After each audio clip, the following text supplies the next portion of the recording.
Good evening, Mr. Evans here. We are continuing with our book, The Westing Game by Ellen Raskin, and tonight we are starting with chapter 24. Chapter 24 is called Wrong, All Wrong. Grace Wexler clung unsteadily to Mr. Hu's arm. Where are we going? Who knows, Hu replied. We didn't even pass go. Partner sat with partner at the long library table, moaning with impatience as Ed Plum opened another envelope, removed a tagged key, tried to unlock the top right-hand desk drawer, reread the tag, unlocked the upper left-hand drawer, and found the next document. 15th. Wrong. All answers are wrong. What? Seidel Pulaski replied. I repeat. Wrong. All answers are wrong. Partnerships are canceled. You are on your own. Alone. The lawyer will leave and return with the authorities at the appointed time. And time is running out. Hurry, find the name before the one who took my life takes another. Remember, it is not what you have, it's what you don't have that counts. Madame Hu knew from the shifting eyes that a bad person was in the room. She was the bad person. They would find out soon. The crutch lady had her writing book back, but all those pretty things she was going to sell, they wanted them back too. She would be punished. Soon. How much time do we have? Turtle asked. Ed Plum left the library without answering, and locked the door. Oh my. Flora Baumbach ran to the French doors. They opened. Seidel Pulaski complained of a chill, and the dressmaker had to shut the doors, but she left them unlatched, just in case. Mr. Hu said the tea tasted funny. Maybe they had all been poisoned. Denton Deer diagnosed paranoia. The doorman, who was pacing the room, replied that anyone who was not paranoid after being told that the murderer would kill again was really crazy. He stopped to pat Turtle's slumped shoulders.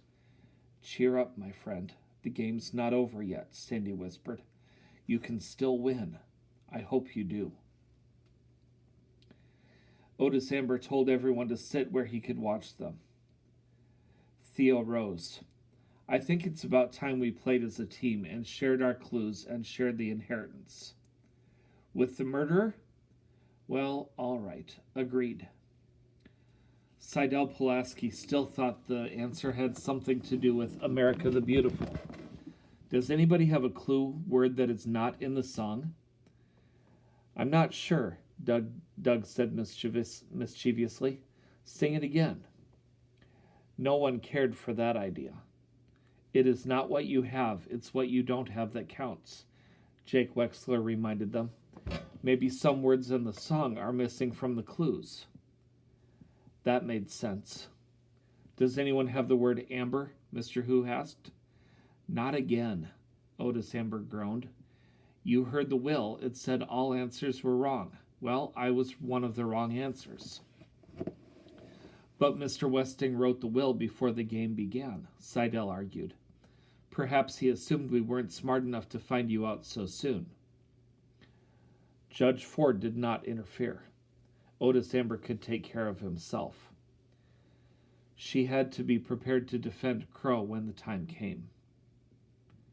Crow sat with her head bowed, waiting. No one had the word amber, but two pairs had am in their clues. Two ams do not an amber make, Seidel declared. Two AMs stand for America, America. I've got America, Jake Wexler shouted. I've got America. Ravings of a madman, Mr. Hu thought. The podiatrist, could he be the one? Jake explained in a calmer voice.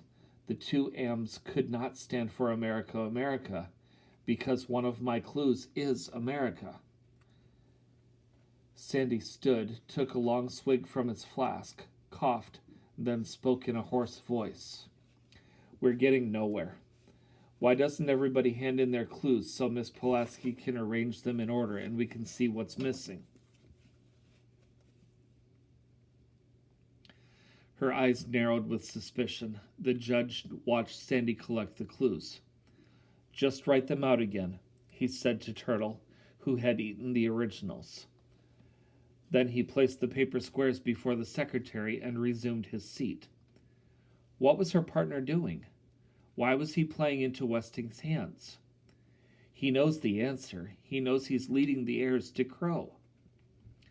Again, the judge studied the doorman's battered face, the scars, the bashed-in nose, the hard blue eyes under those taped spectacles, the baggy uniform.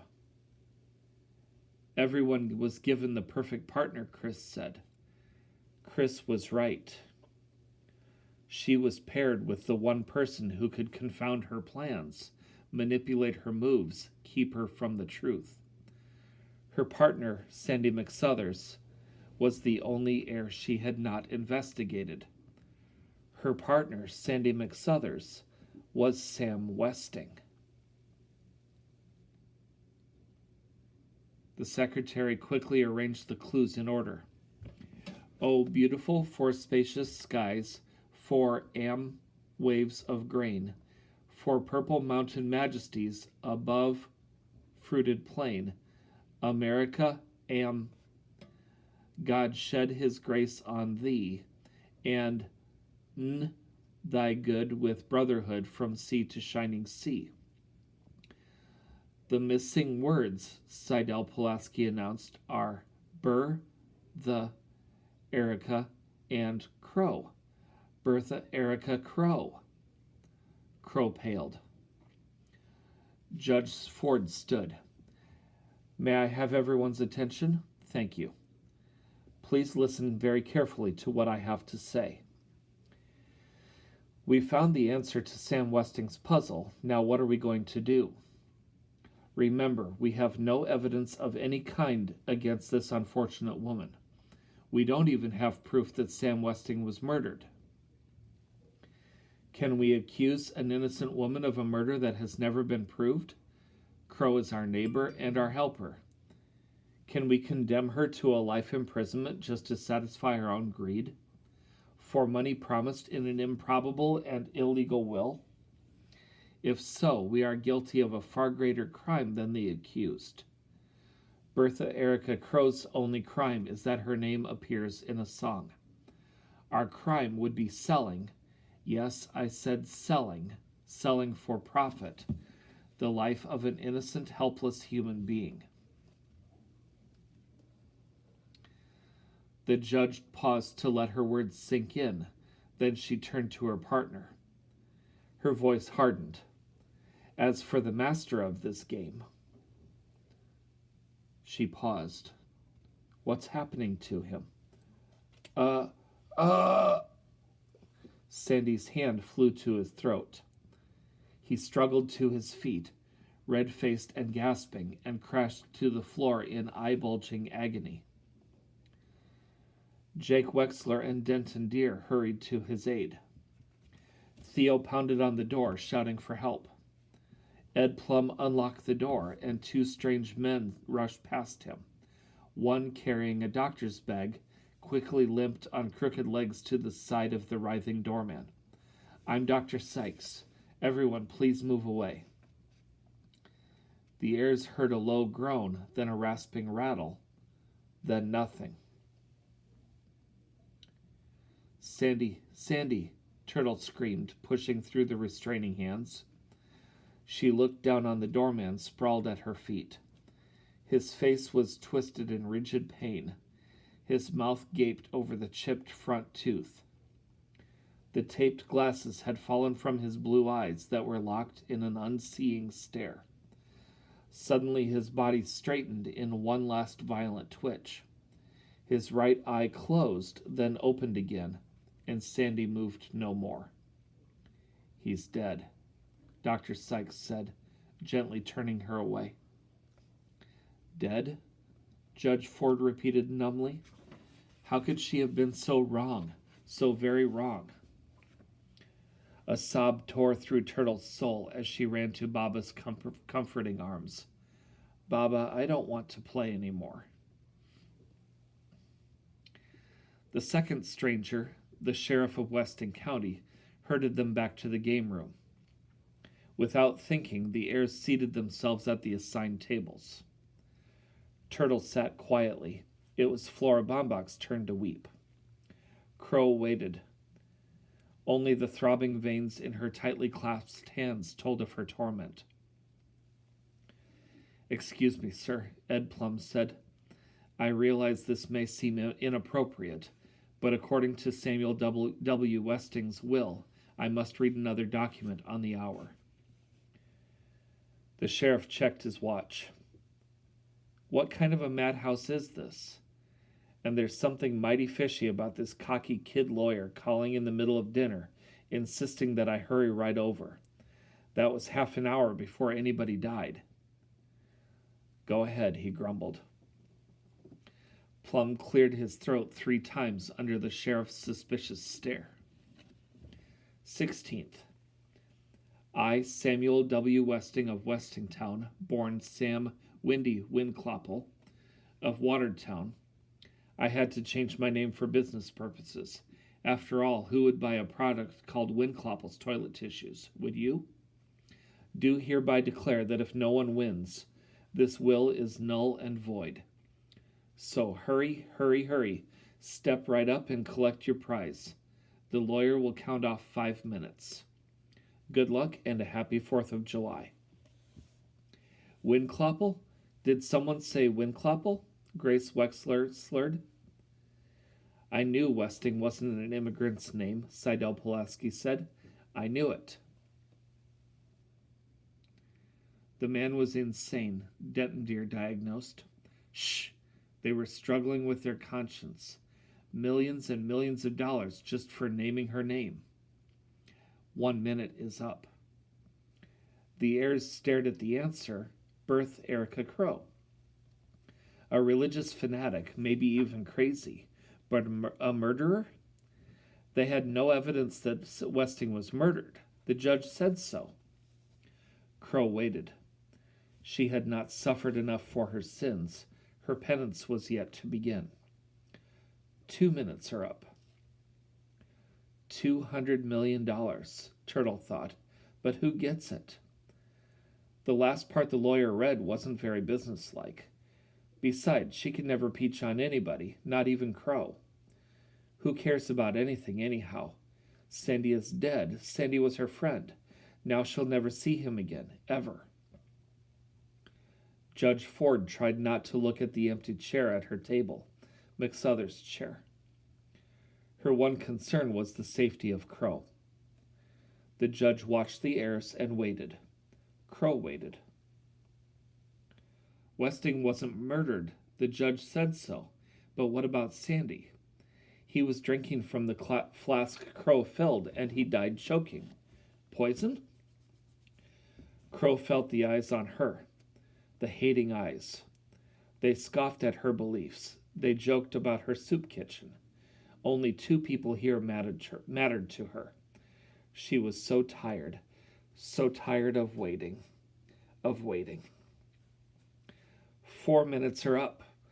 The answer is Berthe Erica Crow. "No," Angela cried. "No, no." "She's crazy," Otis Amber shouted. "She doesn't know what she's saying." "Yes, I do, Otis," Crow said flatly, and repeated her statement. "The answer is Berthe Erica Crow." She rose and turned to the confused lawyer. "I am Berthe Erica Crow. I am the answer, and I am the winner. I give half of my inheritance to Otis Amber to be used for the Good Salvation Soup Kitchen. I give the rest of the money to Angela." Chapter 25 is called Westing's Wake. Sandy was dead. Crow had been arrested. The 14 remaining heirs of Samuel W. Westing sat in Judge Ford's living room wondering what had happened. "At least the guilt is not on our hands," Mr. Hu said, trying to convince himself that a clear conscience was worth $200 million. "Crow's going to jail," Otis Amber wailed, "and all you do is pat yourself on the back for not being a stoolie." Let me remind you that Crow confessed, Seidel Pulaski reminded him. Crow only confessed to being the answer, nothing more, Angela said, pressing her hand against the tearing pain in her cheek. Even if Sam Westing wasn't murdered, like the judge said, Doug Hu argued, there was nothing wrong with Sandy until he drank from the flask Crow filled. If Crow is innocent, Theo said, that means the murderer is still here in this room. Flora Baumbach tightened her grip on Turtle, who was nestled in her arms. Poor Crow, Otis Amber muttered. Poor Crow. Poor Sandy, you should say, Turtle responded angrily. Sandy's the one who's dead. Sandy was my friend. You should have remembered that before you kicked him, Denton Deer remarked. I never kicked Sandy. Never. The intern turned sideways in his chair in case of attack, but the kicker stayed slumped in sadness. Well, someone kicked him today. That was one mean bruise he had on his shin. That's a lie. That's a disgusting lie, Turtle shouted. The only person I kicked today was Barney Northrup, and he deserved it. I didn't even see Sandy until tonight at the Westing house, right, Baba? That's right, Flora Baumbach said, handing Turtle a Westing facial tissue. But Turtle was not about to cry again in front of everybody like a baby. If only she could forget how he looked, suffering, dying. The twisted body, the chipped tooth, that horrible twitch, that one eye. That was the worst. That one eye blinking. Sandy used to wink at her like that when he was alive. When he was alive. Turtle blew her nose loudly to keep from sobbing. Sandy was my friend too, Theo said. I was playing chess with him in the game room, but he didn't know I knew. Why is everybody lying? Turtle slumped further into Flora Baumbach's arm. Sandy was her friend, not Theo's, and Sandy didn't know how to play chess. The judge, too, was surprised. How can you be certain it was Mr. McSuthers you were playing with, Theo? That's what partners are for. Doug watched the chess table to see who was moving the white pieces, Theo replied. Again, the track star thrust his I'm number one fingers high in the air. Dumb jock, thought Mr. Hu. Doesn't he realize this is a wake? But he is the champ. My son's the champ. Doug win, said Madam Hu. They did not suspect her anymore. Good. Very good. But it was so sad about the door guard. Theo went on in a mournful voice. I'm sort of glad Sandy didn't go back to the chessboard after my last move. He never knew he had lost the game. Did you checkmate him? The judge asked. Could she have been right about McSuthers after all? No, a disguise was one thing, but Sam Westing lose a game of chess? Never. Well, not exactly checkmate, Theo replied. But Sandy would have had to resign. I took his queen. The queen's sacrifice. The famous Westing trap. Judge Ford was certain now, but there were still too many unanswered questions. I'm afraid your greed got the best of you, Theo. By taking White's queen, you were tricked into opening your defense. I know, I've lost a few games that way myself. Theo recalled the position of the chessman, thankful that his skin was too dark to reveal his blushing. Turtle almost smiled. That Theo thinks he's so smart. Well, Sandy showed him. Sandy beat him at chess. But Sandy didn't play chess. And she never kicked him either. Bucktooth Barney Northrup was the one she kicked, not Sandy. But Sandy had the sore shin. Bucktooth, chipped tooth, the crooked false teeth in the dentist's office, Sandy's dentist. Cheer up, my friend. The game's not over. You can still win. I hope you do.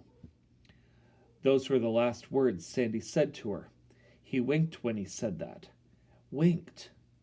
One eye winked. Dead Sandy had winked at her. Sandy had winked.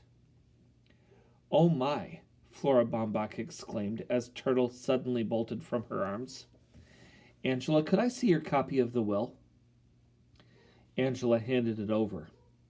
She could not refuse her sister anything now. Turtle leaned against the dark window, poring over Seidel Pulaski's transcript of the will. "First, I returned to live among my friends and my enemies. I came home to seek my heir, aware that in doing so I faced death, and so I did." To seek my heir, Turtle repeated to herself. "Today I have gathered together my nearest and dearest, my 16 nieces and nephews. Sit down, Grace Windsor Wexler, to view the body of your Uncle Sam for the last time. Tomorrow its ashes will be scattered to the four winds." "Winds? Windclopple," Turtle said aloud. Her mother had been right all along about being related to Sam Westing. "Windclopple," Grace mumbled. Jake patted her head. "Windclopple," the judge repeated. At least she could explain that. Crow married a man named Windclopple, who then changed his name to Westing. Bertha Erica Crow is the former wife of Samuel W. Westing. They had one child, a daughter, who drowned the night before her wedding. It was rumored that she killed herself rather than marry the man her mother had chosen for her. If Sam Westing blamed his wife for their daughter's death, then the sole purpose of this game was to punish Crow. Crow was Sam Westing's ex-wife? The heirs found that hard to believe. Then why would Mr. Westing give her a chance to inherit the estate? Theo asked. Maybe he wanted his enemies to forgive him, Chris said. "Ha," said Mr. Who, one of the enemies. Turtle read on. "Second, I, Samuel W. Westing, hereby swear that I did not die of natural causes. My life was taken from me by one of you. The police are helpless. The culprit is far too cunning to be apprehended but for this dastardly deed." "What does dastardly mean?" "Oh my." Flora Baumbach was relieved to hear Jake Wexler define the word as cowardly. "I alone know the name. Now it is up to you. Cast out the sinner. Let the guilty rise and confess. Third, who among you is worthy to be the Westing heir? Help me. My soul shall roam restlessly until that one is found." For the first time since Sandy died, Turtle smiled. Judge Ford sat in glassy-eyed thought, elbows propped on the desktop, her chin resting on her folded hands. Why, indeed, was Crow an heir? Sam Westing could have pointed his clues at the Sunset Towers cleaning woman without naming her an heir.